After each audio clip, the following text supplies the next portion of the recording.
আপনি ভালো নাকি খারাপ ব্যক্তি? আমরা প্রত্যেকেই ভালো মনের মানুষ, কিন্তু কখনো কখনো কারোর সাথে আমরা খারাপ ব্যবহার করে ফেলি, বা হয়তো সাধারণ কোনো কথায় আমরা স্ট্রেট ফরওয়ার্ড বলে দিই এবং সেটা সবার ভালো নাও লাগতে পারে।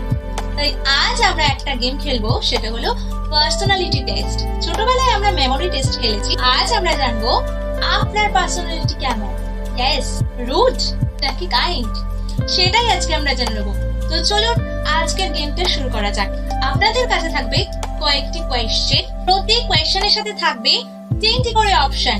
সেখান থেকে আপনারা সিলেক্ট করে নিন এবং তার স্কোর গুলো আপনারা একটি খাতায় নোট করে নিতে পারেন। আর সেই টোটাল স্কোর থেকেই জানা যাবে আপনার পার্সোনালিটি কেমন। তো সবাই রেডি তো? আমার প্রথম কোয়েশ্চেন হলো, আপনি একটি লাইনে অনেকক্ষণ থেকে দাঁড়িয়ে আছেন, তো হঠাৎ করে কেউ পিছন থেকে এসে সামনে গিয়ে দাঁড়ালো।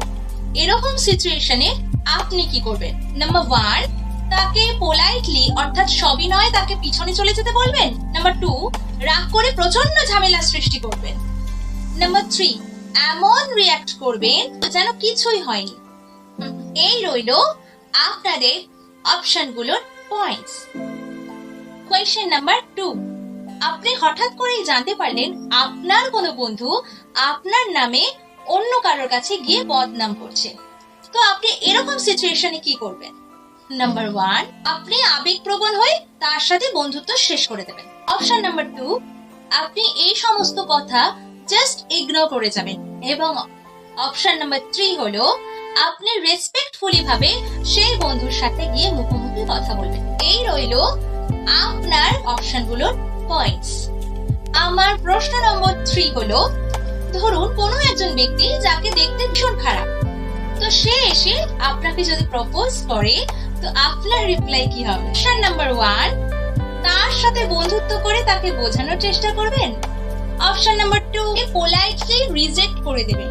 এবং অপশন নাম্বার 3, তাকে ভীষণ অপমান করে না বলে দেবেন।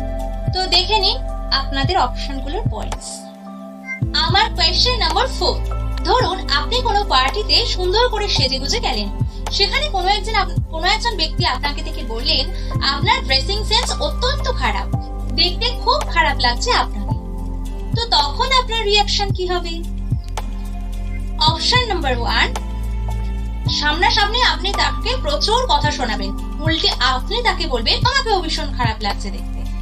অপশন নাম্বার 2, আপনি কথাটা শুনে শুধুমাত্র হাসবেন এবং তাকে বলবেন বাহ, তোমাকে চমৎকার লাগছে। অপশন নাম্বার 3, আপনার তার কথায় কিছুই যায় আসবে না। এই রইলো আপনাদের অপশনগুলোর পয়েন্টস। প্রশ্ন নম্বর 5, আপনার মতে আপনার সবথেকে দুর্বলতা কোনটা? আপনি খুব বেশি তর্ক করেন, নাকি খুব তাড়াতাড়ি কষ্ট পান, নাকি সব সময় একা থাকতে ভালোবাসেন? তো দেখে নিন আপনার অপশনগুলোর পয়েন্টস। পরের প্রশ্ন হলো, আপনার পার্সোনালিটি অর্থাৎ ব্যক্তিত্বের সাথে কোনটা বেশি শুট করে? আপনি ভালো এবং সব সময় নিজেকে অগ্রাধিকার দেন। অপশন নাম্বার 2, যে যেমন তার সাথে সেরকমই ব্যবহার করেন। এবং অপশন নাম্বার 3 হলো সবার সাথেই ভালো ব্যবহার করেন। তো দেখে নিন এই রইলো আপনাদের স্কোর। আমার পরবর্তী প্রশ্ন হলো, সে যাতে মনে কষ্ট না পায় তার ফিলিংস এর জন্য আপনাকে যদি কখনো মিথ্যে কথা বলতে হয়, তো সেই সিচুয়েশনে আপনি কি করবেন? অপশন নাম্বার 1, টপ থেকে কারোর মনে কষ্ট না দেওয়ার চেষ্টা করবেন। অপশন নাম্বার 2, সিম্পলি মিথ্যে কথা বলবেন।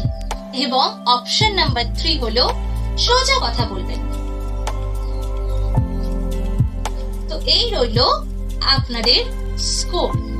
নেক্সট কোয়েশ্চেন, আপনি যদি কখনো ভুল করেন তো বা কারোর সাথে খারাপ ব্যবহার করেন, তো আপনি কি সাথে সাথে ক্ষমা চেয়ে নিতে পারেন?